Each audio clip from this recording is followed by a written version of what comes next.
Chintapalli Saibaba temple Nagarjuna Sagar నుంచి హైదరాబాద్కి వెళ్ళే దారిలో ఈ టెంపుల్ ఉంది. ఎంట్రన్స్లో మనకు గోశాల ఉంది. ఇందులో ఆవులు దూడలు ఉన్నాయి. టెంపుల్ లోపలికి ప్రవేశిస్తుండగానే పచ్చని చెట్లు, అందమైన పూల మొక్కలు మనసుకి ఎంతో ఆనందంగా కనిపిస్తున్నాయి. ఇక్కడ కనిపిస్తున్న నీటిలో లోటస్ మరియు చేపలు, తాబేళ్ళని పెంచుతున్నారు.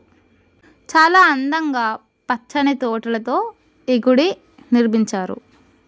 ఇక్కడికి వెళ్తే చాలా ప్రశాంతంగా, మనసుకి సంతోషంగా ఉంటుంది. గుడిలోకి ప్రవేశిస్తుండగా మనకు వినాయకుడు దర్శనమిస్తాడు. ఇక్కడ నుంచి ఇంకా ముందుకు వెళ్తుండగా మనకు నిజంగా సాయిబాబా రూపం కలిగిన విగ్రహాలు చాలా అందంగా కనిపిస్తూ ఉన్నాయి. ఇక్కడ నుంచి ముందుకు వెళ్తుండగా సాయిబాబా మందిరంలోకి ప్రవేశిస్తాం. ఈ మందిరాన్ని చాలా నీట్గా మెయింటైన్ చేస్తున్నారు.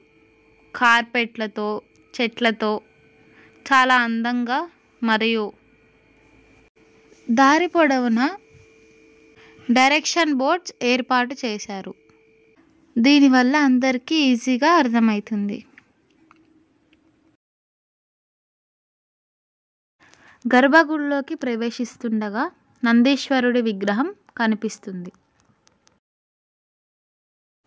ఇంకా ముందుకు వెళ్తుండగా సరస్వతి అమ్మవారు దర్శనమిస్తారు.